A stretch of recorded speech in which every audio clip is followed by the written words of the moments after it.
आगर में Yadav science coaching classes पर। इनकी संस्था पिछला 19 साल से यहाँ जगह संचालित है। नहीं यार, और यहाँ की कई खास विशेषता है? चलो हूँ बताऊँ अंदर।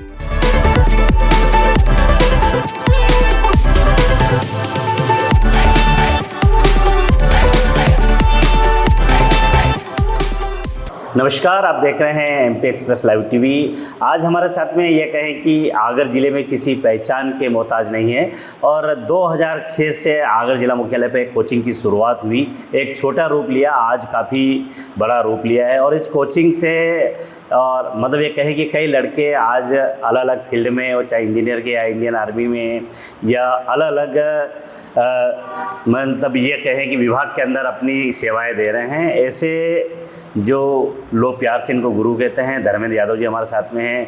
धर्मेंद्र यादव जी, आपने कोचिंग की शुरुआत कब की थी? मैंने कोचिंग की शुरुआत सन 2000 से की थी और माँ शारदे के आशीर्वाद से और माता पिता के आशीर्वाद से आज कोचिंग संस्थान में 742 विद्यार्थी अध्ययन करते हैं। आपने जब शुरुआत की थी तो आपने कभी सोचा था कि इतना बड़ा कोचिंग सेंटर मेरा होगा, इतने बच्चे मेरे यहाँ आएंगे और यहाँ पढ़ने के बाद में कई बच्चे अच्छी पोस्ट पर जाएंगे? मैंने कभी जीवन में ये नहीं सोचा था। मेरा लक्ष्य था कि मैंने जब 12th पास आउट किया उसनर से, तो मैं यहाँ सिर्फ ग्रेजुएशन करने के पर्पज़ से आया था। मैंने इसी एक अन्य स्कूल में अध्ययन स्टार्ट करवाया और उसके बाद में मैंने जब किसी स्कूल में पढ़ाया तो वहाँ से कुछ विद्यार्थी अध्ययन करने के लिए मेरे पास में आए कोचिंग संस्थान के रूप में। और स्टार्टिंग में मैंने कोचिंग का कोई व्यक्तिगत नाम नहीं था, ऐसे बिना नाम के कोचिंग संस्थान स्टार्ट किया था।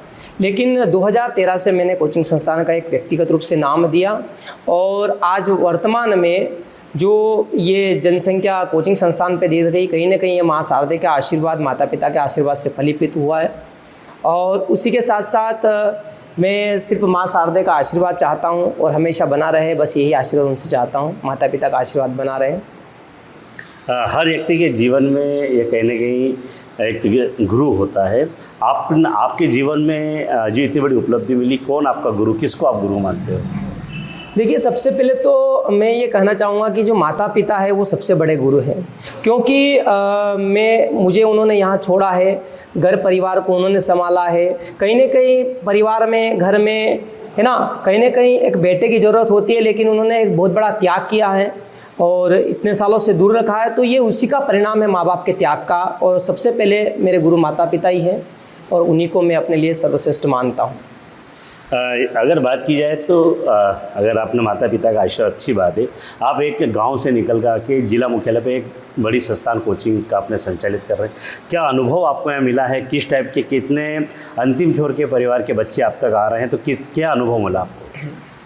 अनुभव में सबसे पहले बताऊंगा कि जो शिक्षा विभाग है, शिक्षा विभाग में यहाँ पर जो बच्चे अध्ययन करने आते हैं वो सभी परिवार से आते हैं। यहाँ पर निम्न स्तरीय परिवार से भी आते हैं और माध्यमिक स्तर परिवार से भी आते हैं और जो उच्च स्तरीय परिवार है उससे भी आते हैं। पर सबसे विशेषता मैं आपको ये बताना चाहूँगा कि अनुभव की बात अगर आप कर रहे हैं तो अनुभव की मैंने 19 साल के अंतराल में अपनी ज़िंदगी से सिर्फ यहाँ शिक्षा विभाग से ही नहीं सीखा, मैंने ये जीवन को वास्तविक रूप से जीना सीखा है। और मैंने ही जीना नहीं सीखा, मैंने बच्चों को भी सिखाया। अगर बात की जाए तो आपके यादव साइंस कोचिंग क्लास के माध्यम से अलग अलग कार्यक्रम किए जाते हैं, वो सामाजिक क्षेत्र में भी किया जाता है, हर चाहे धार्मिक आयोजन है, बड़े आयोजन किए जाते हैं। ये प्रेरणा कहाँ से मिली? मतलब कोचिंग सेंटर बहुत सारे हैं लेकिन इस टाइप के आयोजन नहीं होते हैं, बहुत कम ऐसे हैं जो कि हर क्षेत्र में काम करते हैं। देखो सर, प्रेरणा मुझे कहीं से नहीं मिली, प्रेरणा मुझे अपने आप से मिली, अपनी अंतरात्मा से मिली। क्योंकि मेरा कहना है कि व्यक्ति को किसी की नहीं सुनना चाहिए, जो अपनी आत्मा कहती है वो सुनना चाहिए। तो ये जो मैं गतिविधियां करता हूं तो कहीं ना कहीं मेरा ये मानना है कि जैसे कि आज के आधुनिक युग की चकाचौंध को देखकर आज की जो युवा पीढ़ी है अपने मार्ग से विचलित हो रही है, भटक रही है। तो मेरा मानना है कि बच्चों को जो हम भौतिक जगत की शिक्षा दे रहे हैं उनके साथ साथ में आध्यात्मिक जगत का ज्ञान होना भी परम आवश्यक है। और ये जो गतिविधियां हम करते हैं, इन गतिविधियों से बच्चों का वास्तविक रूप में बच्चों का मनोबल बढ़ता है, बच्चों का उत्साह होता है, बच्चों को शिक्षा के साथ साथ में ये चीज़ें अगर मिलती है तो बच्चों को भी अच्छा लगता है, उनका मानसिक बौद्धिक स्तर भी सुधरता है और उनको वास्तव में कई प्रकार से प्रेरणाएं मिलती है। इसलिए मैं करता हूँ। अगर बात की जाए तो आज आपके पिता नहीं है, पिता का हाथ आशीर्वाद जरूर आपके साथ है, लेकिन वो इस दुनिया में नहीं है। तो आज आपके पास में परिवार की जिम्मेदारी भी है, आपका पूरा परिवार है, माता आपके साथ में है। तो व्यक्तिगत तौर पे आपका मतलब कैसा महसूस कर रहे हैं कि आपके साथ माता का आशीर्वाद है और पिता इस दुनिया में नहीं है, क्या संदेश? संदेश सबसे पहले तो मैं देना चाहूँगा कि वास्तविक रूप में मैं सभी उन लोगों को संदेश देना चाहूँगा, चाहे वो किसी भी उम्र के हों, वर्तमान में जिनके माता पिता दोनों ही है उनके पास, तो मैं उनसे कहना चाहता हूँ कि आप उनकी कद्र कीजिएगा। देखिएगा, मरने के बाद तो सभी करते हैं कुछ न कुछ, लेकिन अगर जीते जी उन्होंने अपने माता पिता की कद्र कर ली तो उनका जीवन जन्नत बन जाएगा, स्वर्ग बन जाएगा। आज एक पिता जो होता है, पिता एक साया की भांति होता है, एक छत के समान हो जाता है। छत गिरने पर एहसास होता है कि धूप है ना, उसके बाद कड़कती ठंड, धूप और बरसात, इसमें कैसे भीग के इंसान को अपना जीवन बिताना पड़ता है, उसकी वो जान सकता है।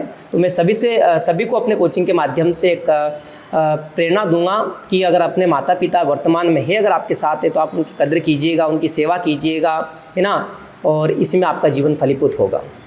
हर पिता एक बेटा को कहीं ना कहीं एक ये कहें कि एक मतलब कहीं ना कहीं एक ऐसा शिक्षा या एक ऐसा प्लेटफॉर्म देते हैं जो ताकि वो हमेशा जीवन भर याद रहे, चाहे वो हर क्षेत्र में। आपके पिता की ऐसी कौन सी बात जो हर बार आपको याद आती है? हाँ, बिल्कुल विशेष बात है। उन्होंने कहा था कि बेटा जीवन में एक बात ध्यान रखना है, व्यक्ति कामयाब हो जाते हैं तो उसकी निंदाएं करने वाले संसार में बहुत लोग हो जाते हैं। और उनका ये कहना था कि जैसे इंसान कोई भी अच्छा कार्य कर रहा है तो उसको इस सोच से नहीं करना चाहिए कि लोग मुझे अच्छा कहें, है ना।